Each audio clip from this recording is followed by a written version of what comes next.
Assalamualaikum warahmatullahi wabarakatuh. Perkenalkan, nama saya Meidulandari. Saya sebagai pewawancara. Perkenalkan, nama saya Lovia Putri Lagi Rahmania. Saya sebagai narasumber. Di sini saya akan mewawancarai Lovely, yaitu tentang perundungan. Apa pengertian perundungan yang Anda ketahui?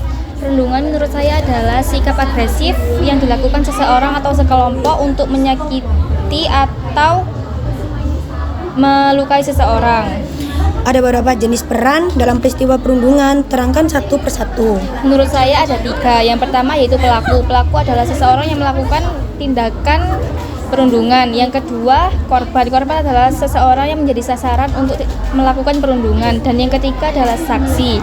Menurut saya, saksi adalah seseorang yang menyaksikan perundungan baik secara langsung maupun online. Terus, bagaimana seharusnya lingkungan merespon perundungan? Terapkan secara jelas dan contoh secara konkret. Lingkungan dapat menerapkan edukasi bahaya perundungan, meningkatkan keterampilan sosial.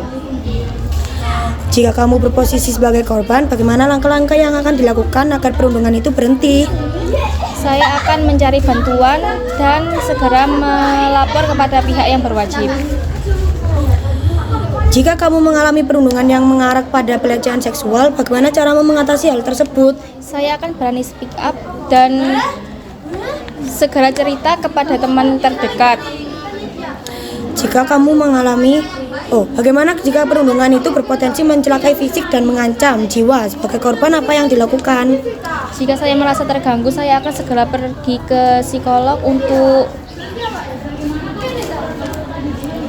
menjaga agar jiwa dan mental saya tetap terjaga. Peran perundungan apa yang pernah kamu lihat dan alami? Ceritakan kejadian itu dengan jelas. Saya pernah menjadi saksi, tempatnya di waktu saya SD dan bertepatan pada jam istirahat. Saya menjadi teman saya yang sedang dibully sampai orang tuanya tidak terima. Jika kamu sebagai pelaku perundungan, apa yang akan kamu lakukan untuk memperbaiki kekeliruan perundungan yang sudah dilakukan di masa lalu?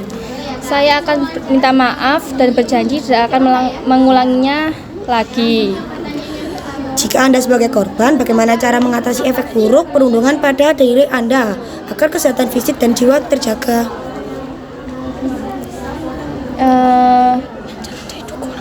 Mencari dukungan dan pergi ke psikolog. Menurut pendapat Anda, adakah potensi perundungan dalam interaksi orang tua dan anak, guru dan siswa, antar teman, kakak dan beradik? Bagaimana bentuk perundungan itu? Ada perundungan fisik, verbal maupun sosial. Terus, apa yang memengaruhi potensi itu bertumbuh dan berkembang? Jelaskan satu-satu. Berikan contoh kejadian secara jelas. Faktor sosial, faktor keluarga, dan faktor teknologi. Sekian wawancara dari kami.